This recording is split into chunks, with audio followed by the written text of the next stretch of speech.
sisi lingkungan hidup ya, di daerah Sembatan itu kan daerah kawasan lindung di luar kawasan hutan, jadi harus dikonservasi.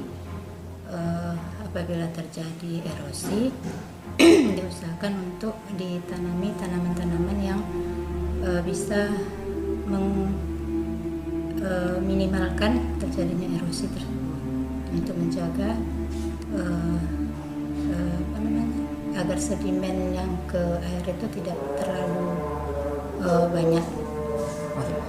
Diusahakan atau menjadi sebuah kewajiban ya? Kewajiban atau untuk pengelolaan lingkungannya mungkin ya. Kewajiban dari perusahaan. Iya, kewajiban dari perusahaan untuk menjaga kelestarian lingkungan di sekitar sepadan sungai.